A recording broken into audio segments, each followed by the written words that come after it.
Hello दोस्तों, नमस्कार। मैं हूं विकास कुमार शुक्ला और आज हम लोग एक्सरसाइज थर्ड के बाकी के आगे क्वेश्चन डिस्कस करते हैं। देखिए ध्यान से, हमारा इसका सॉल्यूशन देखिए। यदि तुम्हारे पास दिया हुआ है कि इंडक्टिव से जो इलेक्ट्रॉन डोनेट नहीं कर रहा हो, ठीक है, group donate electron inductively donate कर रहा हो बट डज नॉट डोनेट और withdraw by resonance.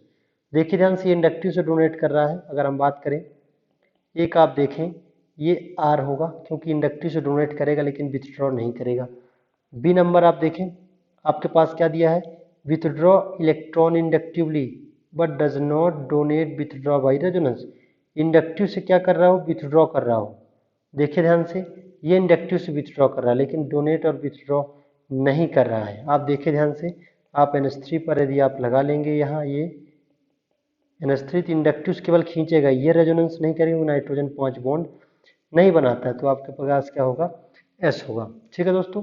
C number आप देखें, ग्रुप आप देखो withdraw electron inductively and donate by resonance. तो आपके पास जो OH है और NH2 है, ये डोनेट करेंगे लेकिन विथड्रॉ करेंगे इंडक्टिव से। तो आपके पास सी का क्या होगा दोस्तों, P और T। ये डोनेट कर रहे होंगे कहाँ से, रेजोनेंस से डोनेट कर रहे होंगे। जैसे आपके पास OH लोन पे है, प्लसम कर रहे होंगे।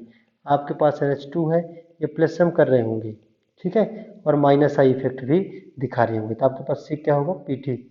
डी दोस्तों, अगर हम बात करें, आपको देखना है group withdraw inductively and withdraw by resonance. Minus R भी कर रहा हो, माइनस आई भी कर रहा हो, तो ये ग्रुप आपका माइनस आर भी करेगा और क्या करेगा दोस्तों, माइनस आई भी करेगा। तो ये दोस्तों आपके पास इसका एक्सप्लेनेशन है। अगर आपके पास देखिए ध्यान से, 9th नंबर क्वेश्चन, अगर हम ए नंबर का क्वेश्चन बात करें, तो ए दोस्तों कौन सा, sp3 कार्बन यहाँ से कनेक्टेड है, नॉन एरोमेटिक है दोस्तों, नॉन एरोमेटिक होगा Q, और S साइक्लिक कंपाउंड भी है। बी नंबर दोस्तों देखो, नेफ्थलीन है, एरोमेटिक कंपाउंड है, ठीक है, 10 पाई इलेक्ट्रॉन है आपके पास, और ये दोस्तों एरोमेटिक कंपाउंड है और साइक्लिक कंपाउंड है। सी नंबर देखें दोस्तों, ये है ट्राइनिल केटायन है, हेप्टाट्राइनिल केटायन, ये एरोमेटिक कंपाउंड है, 6 पाई इलेक्ट्रॉन्स है, और ये एरोमेटिक है और साइक्लिक कंपाउंड है। तो आपके पास क्या होगा, PS होगा।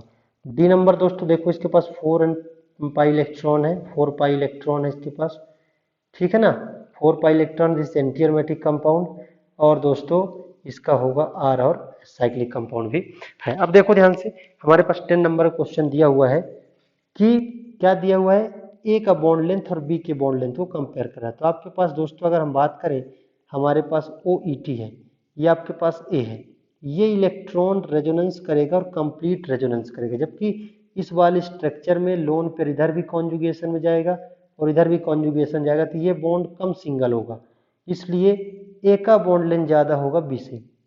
लेकिन यहाँ पर ये स्टेटमेंट गलत दिया हुआ है। अब दिया हुआ स्टेटमेंट सेकंड क्या है, more the double bond character less bond length, बिल्कुल सही कर रहा है। तो स्टेटमेंट फर्स्ट क्या है दोस्तों, फॉल्स है, और स्टेटमेंट सेकंड क्या है, ट्रू है। क्यों है ऐसा, क्योंकि इसका ये इलेक्ट्रॉन टोटल डोनेट कर रहा होगा इसको, जबकि यहाँ इधर भी रेजोनेंस और इधर भी रेजोनेंस। अब देखो ध्यान से, 11th नंबर का क्वेश्चन है, आपके पास दिया हुआ ये CH3 और CH3 is more stable then this, और ये भी ज़्यादा स्टेबल होगा इससे, ठीक है दोस्तों। क्या दिया है इस पर क्या है दोस्तों, आपको मैं एक एक्सप्लेन करके बता देता हूँ। CH3 है और आपके पास CH3 और CH है प्लस है, यहाँ पर 9 अल्फा H है और यहाँ पर 6 अल्फा H है, तो इस पर ये ज़्यादा स्टेबल इससे और ये भी ज़्यादा स्टेबल इससे। लिखा है greater the number of hyper conjugate structure more the stability of cation, बिल्कुल सही कर रहा है।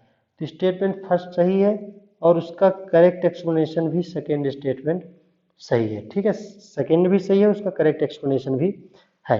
अब देखो ध्यान से, हम बात करते हैं the potential barrier cross CC bond length 2 butene is much higher than ethylene. हमारे पास दोस्तों हम बात करें इथाइलिन, और हमारे पास है 2 ब्यूटीन,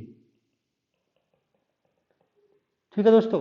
अगर आप ध्यान से देखें तो यहाँ पास जो डबल बॉन्ड हमारे पास है, C डबल बॉन्ड C, आपके पास H और CH3, ये क्या होगा, ये नो बॉन्ड रेजोनेंस करेगा, तो ये पोटेंशियल एनर्जी इसकी कम होगी, क्योंकि ये बॉन्ड 6 बार मतलब 6 बार जो होगा दोस्तों, CH bond involving no bond resonance structure बनाएगा, और 7 बार क्या होगा, टोटल हाइपर कॉन्जुगेटिव स्ट्रक्चर बनेगा, है ना। तो क्या होगा दोस्तों, नो बॉन्ड रेजोनेंस के 6 CH bond involving hyper conjugative structure बनेंगे। तो इसलिए दोस्तों पोटेंशियल एनर्जी इसकी बल्कि और कम होगी। तो आप देखो ध्यान से, potential energy barrier cross 2 butane is much higher than ethylene, बिल्कुल गलत कह रहा है ये, ठीक है। Hyperconjugative effect decrease the double bond character, बिल्कुल सही कह रहा है, ये hyperconjugation double bond character को डिक्रीज करेगा। तो स्टेटमेंट फर्स्ट क्या दोस्तों, फॉल्स है, और स्टेटमेंट सेकंड क्या दोस्तों, ट्रू है। 13 नंबर का सवाल देखिए आप। 13 नंबर के सवाल में हमारे पास दिया हुआ देखो, this is non polar structure. हम बात करें दिस इज पोलर स्ट्रक्चर, ये भी पोलर स्ट्रक्चर है और ये भी पोलर स्ट्रक्चर है। तो नॉन पोलर ज्यादा स्टेबल होगा दोस्तों पोलर से। अब हम बात करते हैं ऑक्टेट कंप्लीट करते हैं। तो यहाँ इसका ऑक्टेट कंप्लीट है, क्लोरीन का भी, यहाँ कार्बन का ऑक्टेट कंप्लीट है। यहाँ आप देखें कार्बन का ऑक्टेट कंप्लीट नहीं, जबकि यहाँ पर ऑक्टेट कंप्लीट है, ठीक है ना, ज्यादा बल्कि इलेक्ट्रॉन है। इसलिए दोस्तों आप देखें कंप्लीट ऑक्टेट किसका है, सेकंड का है। भले आपको दिख रहा है कि यहाँ क्लोरीन पर नेगेटिव है, यहाँ कार्बन पर पॉजिटिव है, ये भी देखने से पहले आप इसका ऑक्टेट कंप्लीट देखें। यहाँ पर कार्बन पर भले नेगेटिव लेकिन ऑक्टेट कंप्लीट है, आप देखें सेकेंड, ठीक है दोस्तों। फिर आपके पास क्या होगा, थर्ड होगा। तो first second third, first second third. देखो ध्यान से थर्ड नहीं होगा यहाँ पे, क्योंकि कार्बन पर प्लस है, Cl पर नेगेटिव भले है, लेकिन ऑक्टेट ही कंप्लीट नहीं, ऑक्टेट किसका, सेकेंड का ज्यादा है। अब देखो ध्यान से, मतलब इसका क्या होगा, 1 2 3 आंसर होगा इसका। तो अगला क्वेश्चन देखिए, हमारे पास दिया हुआ है PHCH2 और इसका जो है greater number of resonating structure, ठीक है, किसका ज्यादा होगा दोस्तों। आप जानते हैं कि PHCH2 का मतलब क्या होता है, PHCH2 का मतलब होता है ये, और इसके 5 RS बनेंगे, जबकि इसके दोस्तों कितने RS बनेंगे, 2 RS बनेंगे। इसका ज्यादा होगा पहले का। अब देखो दोस्तों, which of the following pair represent resonance. मैं आपको बता दूं कि पहला वाला स्ट्रक्चर कैसे बना, उसके बेसिस पर आप सब चीज बना सकते हैं। देखो ध्यान से, आपके पास यदि ये H इधर शिफ्ट हो जाए तो आपके पास क्या बनेगा, CH2 double bond CH OH और H। दोस्तों मैं आपको बता दूं रेजोनेंस में न्यूक्लियस शिफ्ट अलाउड नहीं होता, यहाँ न्यूक्लियस का शिफ्ट है, रेजोनेंस नहीं है। यहाँ देखिए, यहाँ भी न्यूक्लियस शिफ्ट है, रेजोनेंस नहीं है।